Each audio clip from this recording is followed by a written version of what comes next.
Hello, everyone, and welcome back to Ms. Dina English. I'm Dina, and I'm really happy you're here with us today. And I'm Tom. It's great to have you with us again. Today we're going to work with 5 useful expressions that can make your English sound more natural and help you understand everyday conversations more easily.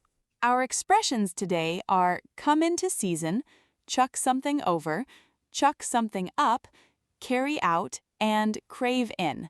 Some of them are more common in British English, and some have several meanings, so we're going to take our time and look at them in natural situations. Exactly. This is a B1 to B2 lesson, so we want you to notice not only the meaning of each expression, but also how native speakers actually use it in a sentence. And remember, you do not need to memorize everything immediately. Listen to the examples, notice the context, and try to feel how the expression works. If you hear an expression several times in different situations, it becomes much easier to remember. So relax, listen carefully, and let's begin with our first expression. The first one is come into season. This expression is mainly used for fruit, vegetables, and sometimes other foods that become naturally available at a particular time of year. Right. If we say that strawberries are coming into season, we mean that the time of year when fresh strawberries are naturally available is beginning. So, season here means a period when a particular fruit or vegetable is ready to grow, be harvested, and sold. For example, you might hear someone say, mangoes are coming into season, so the markets are full of them. That sentence means mangoes are becoming available because it is the right time of year for them.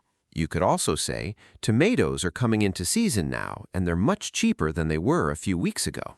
That is a very natural situation. When something comes into season, there may be more of it available, and because there is more supply, the price can sometimes become lower. Exactly.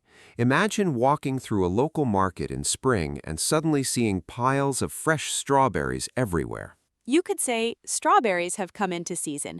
It tells us that the season has started. And there is an important difference between come into season and be in season. If something is coming into season, the season is beginning. If it is in season, it is already in that period. For example, peaches are coming into season means the peach season is starting, while peaches are in season means peaches are currently in their normal season. That distinction is useful, especially when you're talking about food, shopping, cooking, or gardening. Let's make it more conversational. Tom, imagine we're at a market. I see some beautiful peaches, and I say, wow, these peaches look amazing. And I might answer, yes, they're really good at this time of year. Peaches have just come into season, haven't they? Exactly. That sounds natural because you're connecting the food with the time of year. You might answer, yes, they're really good at this time of year. Peaches have just come into season, haven't they? Then I could ask, does that mean they'll be cheaper now? And I could say, probably. When local fruit comes into season, there's usually more of it around. Great. Now let's look at another example. Imagine your friend invites you to dinner and says, I'm making a dessert with fresh cherries. You might answer, oh, nice. Cherries have just come into season, haven't they? Exactly. That sounds natural because you're connecting the food with the time of year. You can use this expression with many kinds of produce: apples, pears, berries, peaches, tomatoes, beans, corn, and more. And you'll often hear it in conversations about farmers markets, supermarkets, restaurants, recipes, and seasonal cooking. Here's another useful sentence. I always look forward to summer because my favorite fruits come into season. That sentence is especially useful because it shows that come into season is not only about shopping, it can also be connected to personal preferences. Yes, you could say, I love autumn because pumpkins come into season. Or, I always get excited when fresh cherries come into season. Now, Dina, what is your favorite fruit when it comes into season? That's difficult. I really like strawberries. When they come into season, I usually buy more than I need. More than you need? That sounds dangerous. It is. I tell myself, I'll eat them slowly, and then somehow half of them disappear in one evening. I know that feeling. Fresh fruit can be difficult to resist. Exactly. It's a good example of how seasonal food can become part of everyday conversation and your everyday routine. Now, let's move to our second expression. chuck something over. This one is more informal, and you may hear it in casual conversations, especially in British English.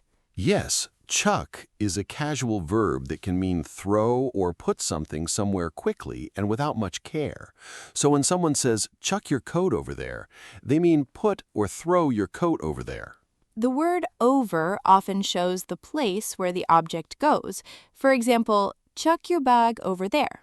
That simply means put your bag over there. The difference is that chuck sounds much more casual. You probably would not use it in a formal meeting with your manager.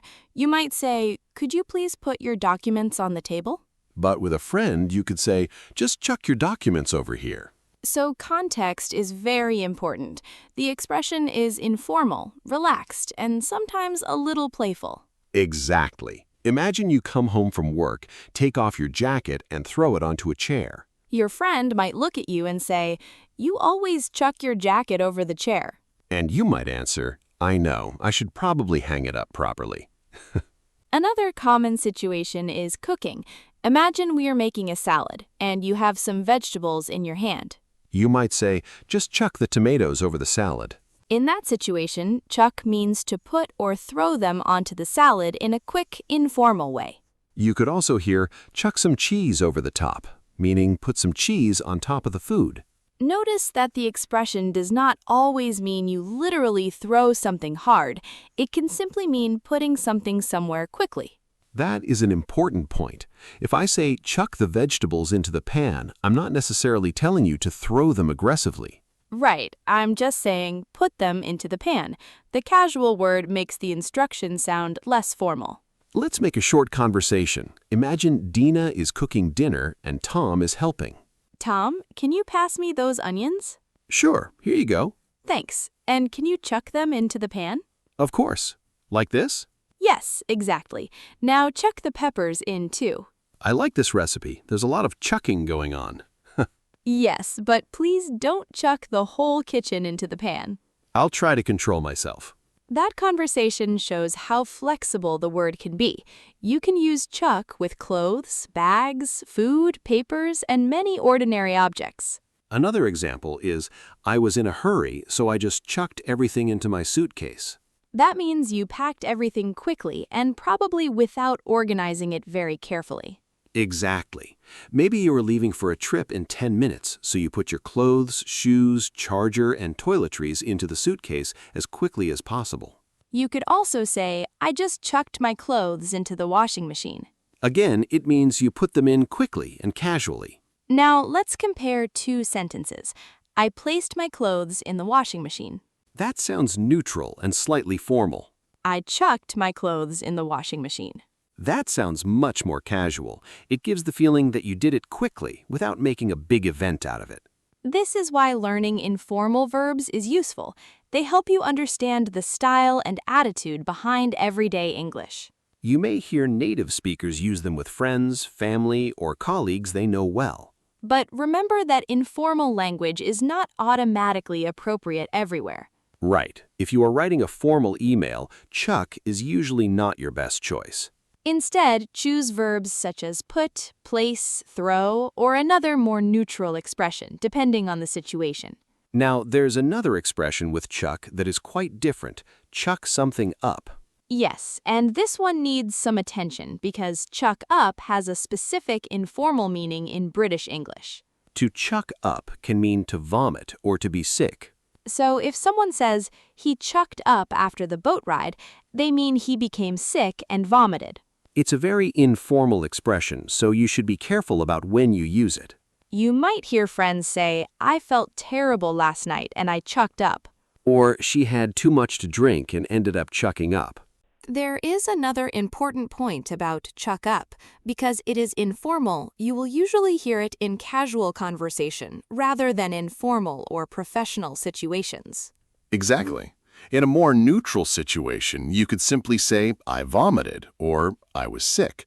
But when friends are talking casually, chuck up can sound very natural. For example, imagine someone went on a roller coaster for the first time. You could say, he felt sick after the roller coaster and nearly chucked up.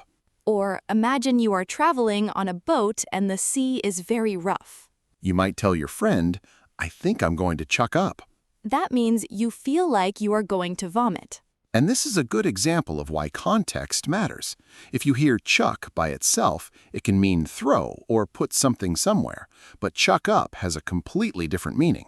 So when you learn phrasal verbs, do not only memorize the main verb, pay attention to the little word that comes after it. Yes, chuck, chuck over, and chuck up can create different meanings even though they contain the same main verb. Now, let's move to carry out. This is a very useful expression at B1, B2 level because you can hear it in workplaces, news reports, academic discussions, and everyday situations. Carry out usually means to do, perform, or complete something that has been planned, requested, or officially organized. For example, the scientists carried out an experiment. That means the scientists performed the experiment.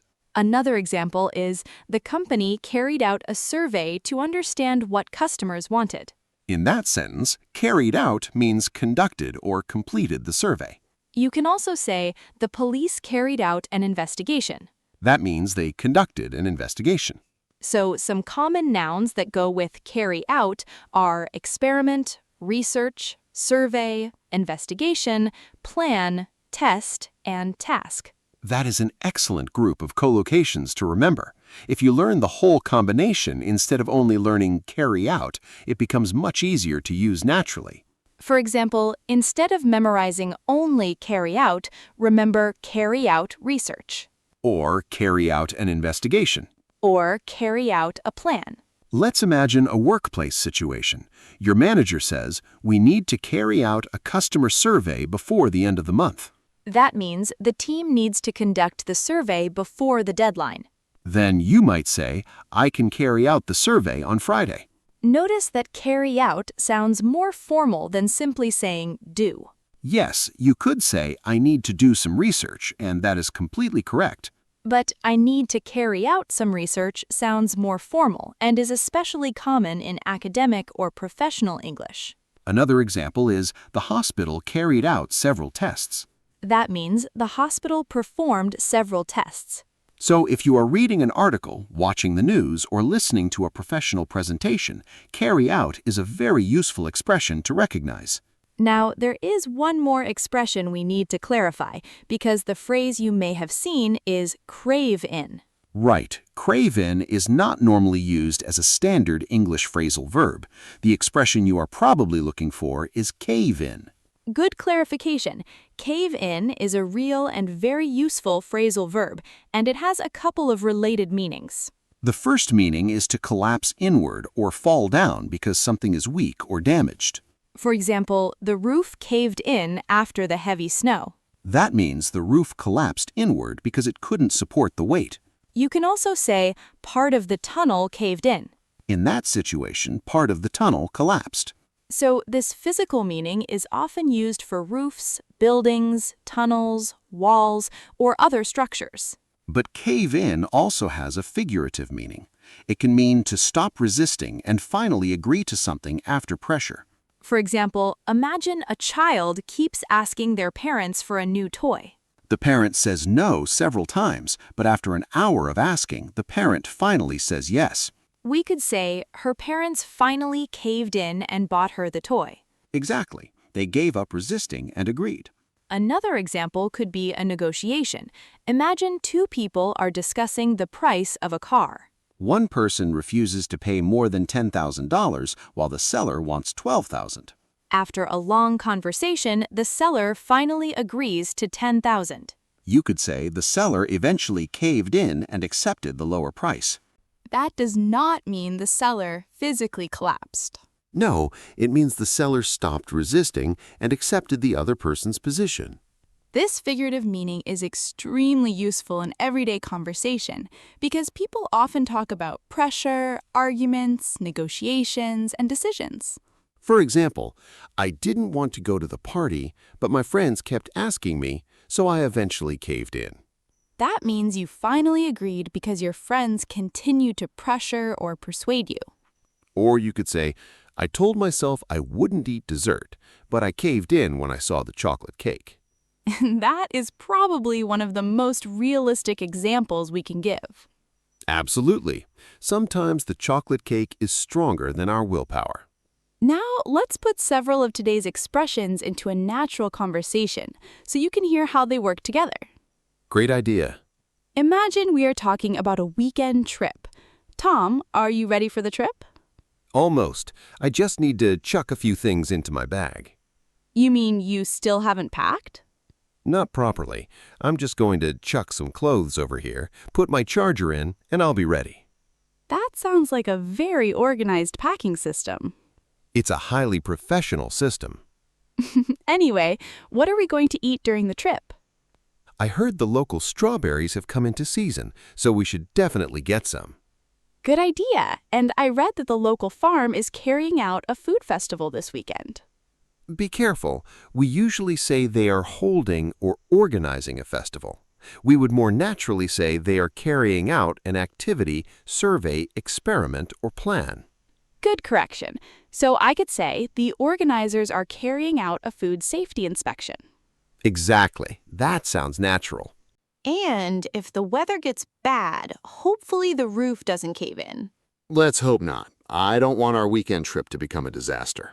And if you see a dessert you really want, I'll probably cave in and buy it. At least you were honest. Always.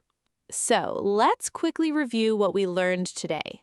Come into season means that a fruit or vegetable becomes available during its natural season. Chuck something over is an informal way to say put or throw something somewhere, often quickly or casually. Chuck something up is informal British English for vomiting or being sick. Carry out means to perform, conduct, or complete something, such as research, a test, a survey, an investigation, or a plan. And finally, cave in can mean physically collapse, or it can mean stop resisting and finally agree.